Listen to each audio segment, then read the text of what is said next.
Hello everyone, welcome back to the channel. So as our geography series is going on of class 10th, and from today onwards we are going to start another book of civics, and we are starting from chapter number 1, which is power sharing. This is the most important and the easiest chapter in this book. So what is power sharing? Basically, the idea, suppose let's take an example. In India we are having government at different level: central government, state government and local government.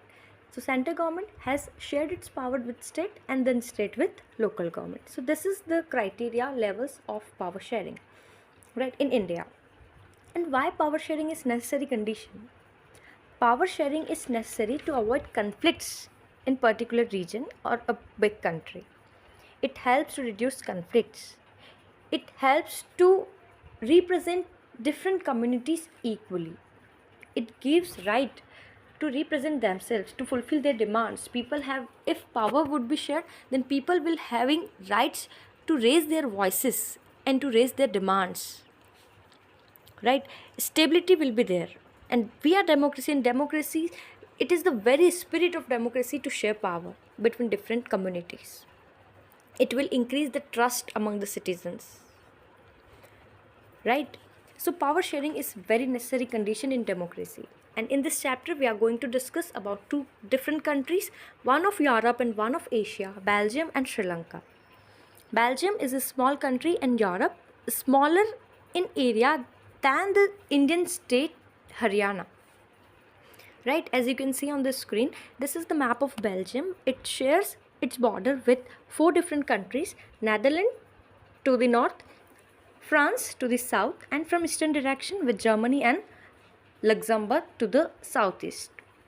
Right, so different languages are there, different regions are there, people belongs to different ethnic composition, live in same country, but the situation is not as easy as that. So yellow color is representing Flemish region, and those who speak Dutch language live in this Flemish region of Belgium. In the southern direction, Wallonia region is there in red color, and those who speak French language live in Wallonia region. There is a small structure to the east. Those who speak German language lives in this particular region. Now the important orange circle is there in the middle of the country, which is the capital city of Belgium, Brussels.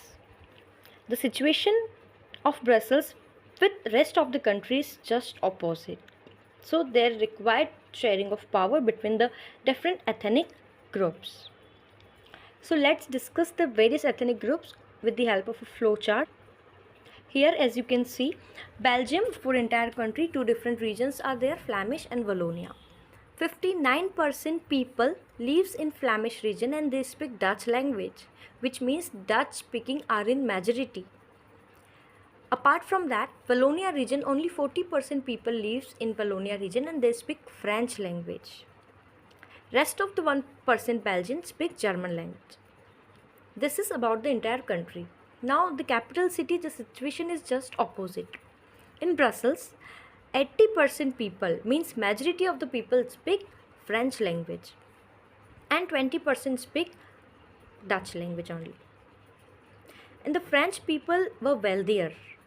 They were more powerful as compared to Dutch. So they are just 80% in capital city and just 40% in the entire country.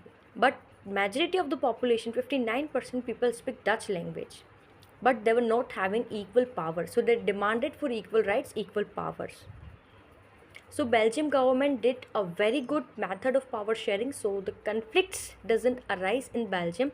They solve their problem very easily. Now another country is Sri Lanka. The situation of Sri Lanka is also very different religious groups, languages. So the majority of the population are of Sinhala. Sinhala is the language, official language of Sri Lanka, and majority of the population speaks Sinhala language, which is in yellow color here. Red color is representing to the north and northeast Sri Lankan Tamil, while the brownish color is representing Indian Tamil. Because from our state Tamil Nadu, some people went as a plantation workers to Sri Lanka, and today they settled there completely. So they are known as Indian Tamil because they are basically from India. And Another one group is Sri Lankan Tamil. Basically their forefathers belongs to Sri Lanka itself, so they are known as Sri Lankan Tamils. And some circles are there, they are representing Muslim dominated areas in Sri Lanka. Now let's discuss it on the flowchart. Yes, here it is. The population, 74% people speak Sinhala language and they follow Buddhism in Sri Lanka. 74, majority of the people speak Sinhala and their official religion is Buddhism. And 80% people are Tamil speaking. They follow Hinduism and Islam, both the religion. But there is a further division in Tamil, 18% Tamil, 13 ratio 5. 13% belongs to Sri Lanka itself, so they are native Tamil, Sri Lankan Tamil. But 5% people are from India, so they are known as Indian Tamils there. Apart from it, 7% are Christian and they follow both the languages, Tamil as well as Sinhala. So this is the division of Sri Lanka.